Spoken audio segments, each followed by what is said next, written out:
The cost of living crisis is worse than they're telling you. And 87% of Americans now say they're living in a cost of living crisis. We're not talking about a rough patch or a temporary setback, but a full-blown crisis that is reshaping life in America as we know it. And yet somehow the mainstream media won't touch this topic without putting like a positive spin on it. CNBC says, despite rising CPI in April, the economy is resilient. American consumers can weather the shock because more people received tax refunds this year. Seriously? That's embarrassing and out of touch. First of all, the idea that they're receiving a tax refund is also predicated on the idea that they're lending money to the IRS. The IRS is earning interest on that money and then they get it back at the end of the year. That's not like a boondoggle. That's their own money. Anyway, politicians, with the exception of a few good guys, they barely acknowledge this problem at all. And if they do, they act like it's just a temporary inconvenience. You're fine. In fact, even President Trump in an interview recently said when it comes to the war in Iran, he doesn't think about Americans' financial situation at all. Go ahead. When you're negotiating with Iran, Mr. President, to what extent are Americans' financial situations motivating you to make a deal?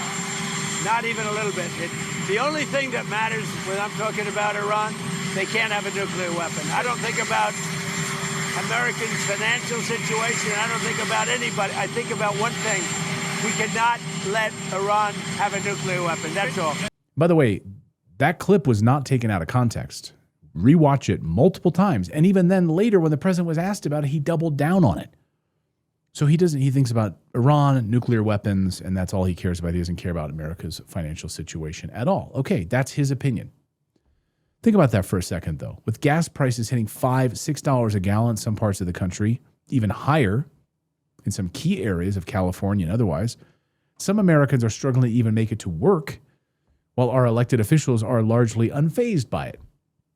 It must be nice where you can just like randomly mention different stocks and then make millions of dollars off those stock prices like he did. Here's what they're not telling you, though. This isn't an accident. This is a predictable result of a system that was never designed to work for you. And today I'm going to break down exactly what's happening, why it's getting much worse, and the wealthy Americans, like what are they doing right now that most people never figure out? Because once you understand their game, you start realizing why so many hardworking Americans feel like they can never get ahead no matter how hard they work, no matter what they do. More importantly, it's important that you understand it in order to escape it. So let's look at the most recent numbers first. Inflation just hit the highest level in 3 years. Consumer prices rising 3.8% over the past year, outpacing wages. This means Americans are losing their purchasing power, also known as stagflation, right? Inflation goes up, wages don't. Gas prices up 5.4% just in April alone, after surging 21.2% in March. Price of everything has gone up. Energy, shelter, food costs, you name it. That's why today you can work harder than ever. You can climb the corporate ladder, get promoted, make more money than you've ever made in your life, yet still struggle to reach basic milestones like saving for retirement or covering emergency expenses. Not because of bad choices, but because the purchasing power of your US dollar is going down faster than your income can rise. And nowhere is that more obvious than housing. Home prices have now hit 5 times the median income. 5 times. Back in the mid-1980s, it was 3.6 times. So the dream of home ownership, the thing your parents told you was the foundation of the American middle class, that dream is now further out of reach than ever before. It was once possible to buy a home on a single middle-class income. But today, even dual-income households are struggling to enter the market. In fact, economists estimate that incomes would need to rise by nearly $50,000 just for the median price homes to be affordable, as they were back in 2019, just a few years ago. Think about how insane that is. And rent, Lending Tree just reported that the average rent has spiked 40% since the fiscal year 2021. So a huge portion of people's take-home pay is more than half going to mortgages and rent. What does that leave? Does it leave money for them to go out to dinner, to put groceries on the table, to pay for gas? And politicians wonder why younger Americans are delaying marriage, postponing or refraining from having kids at all. Look at the birth gap issue that we're having in the United States right now. We're just not making enough kids. That's why we're importing them. Living with roommates much longer than we used to, moving back in with parents, or giving up on homeownership entirely. It's because the math no longer works. Here's the most alarming number of all. 70% of Americans now say that they struggle to pay for basic necessities. No luxuries, not vacations, not shopping hauls. We're talking about just food, housing, childcare, healthcare, the basics.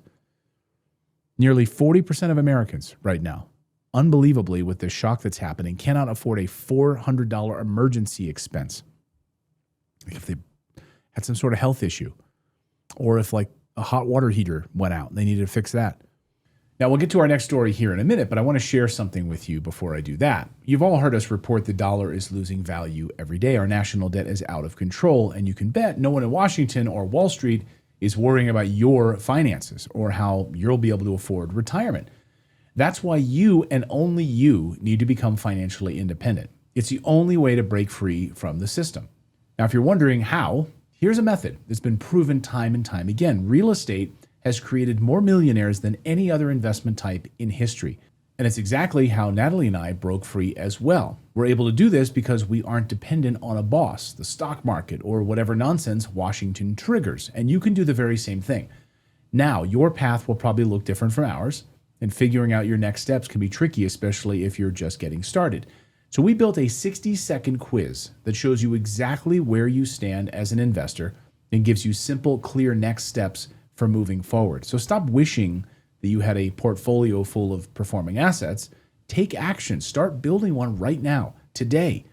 You can take the quiz while you're listening to this episode, okay? All you need to do is go to redacted.inc/quiz, and the link is right there on your screen. Again, redacted.inc/quiz. So why is this happening? How do we get here? Well, the truth is the system stopped working for everyday people a long time ago. It just took a rampant inflation to trigger all of this for years, for everyone to finally pay attention and notice this. I mean, for decades, Americans were told the same story. Go to school, get a job, work for somebody else, work very hard, save your money, put it in your 401k, and then retire comfortably. That's the foolproof formula, right? Might have worked for your parents or your grandparents, but today that story isn't even believable at all. When I say that out loud, it almost is kind of laughable, right? But what actually happened? Every round of money printing, every stimulus package, every government bailout, every quantitative easing program has inflated prices, destroyed the purchasing power of cash. So who benefits? Well, the people who already own assets, the people who own real estate benefit. Who gets crushed? The people living paycheck to paycheck. The people told to put their money in a savings account that earns like 0.1% interest, while inflation runs at 3%. How does that make any sense? The people who did everything right are now watching their purchasing power evaporate. That's why inflation is called a hidden tax. It punishes savers. Every dollar you have goes down in value when inflation runs hot. So if you've got $1 in a savings account and inflation is 3%, do you see how out of whack that is? That means your US dollar is going down in value. It's just so disturbing. But what's the standard advice when the cost of living goes up? Just work harder, cut your budget, get a side hustle, stop paying avocado toast, buying avocado toast and lattes, cancel your Netflix subscription.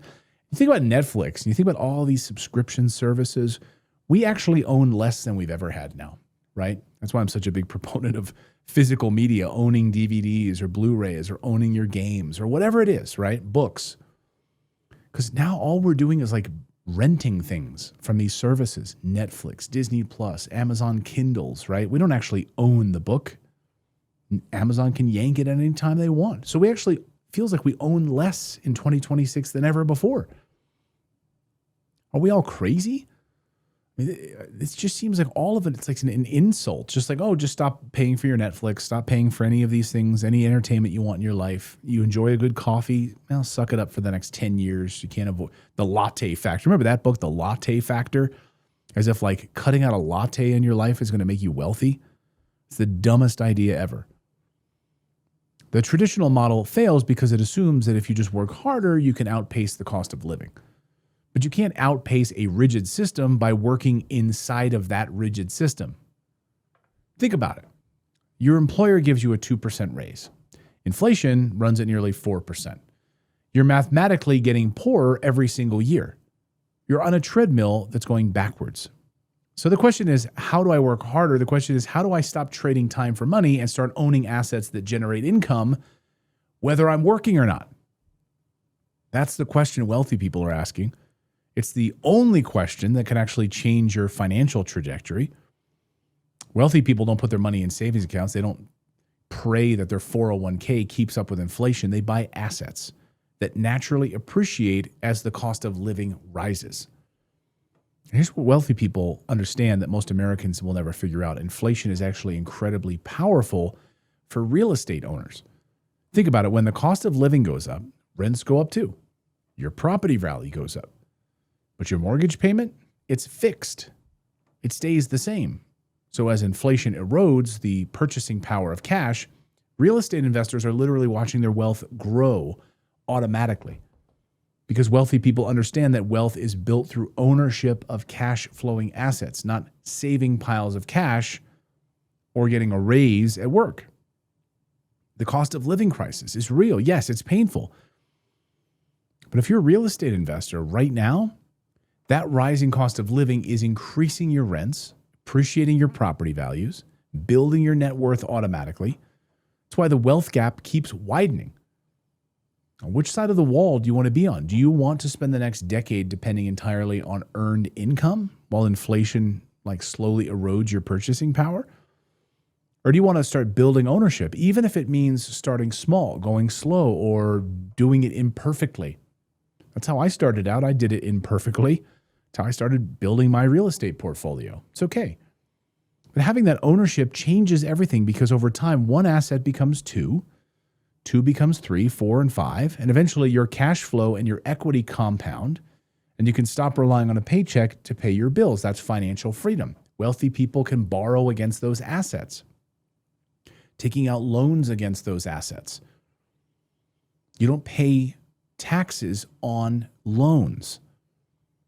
You don't sell the stock. You don't sell the gold and pay capital gains. You borrow against it. You loan against your real estate. You build up more equity, and you don't pay taxes on that. That's not income. Meanwhile, hardworking Americans are paying what, 30% taxes on their income? It's amazing. So the cost of living crisis is real. It's here. And despite what politicians say, it's not going away anytime soon. It's not just inflation causing this problem. It's about the structure of the entire system. But you have a choice. Stay inside a system that's designed to keep you dependent on earned income and a paycheck, treading water against inflation, hoping that something changes. Or you can start building the kind of ownership that makes rising prices work for you instead of against you. You can start playing by the rules that wealthy people have been using for decades. Ownership, cash flow, assets, leverage against those assets, not paying income taxes on that because it's not income, and a tax strategy. Those are things that build real lasting wealth that can weather the shock of inflation and not a measly tax refund. My son is 15 years old. He's just starting to learn. He's, getting a job right now, and he wants to start putting that money towards investing. He understands because we've been teaching him, you need to do this now. Start young, start old. It doesn't matter.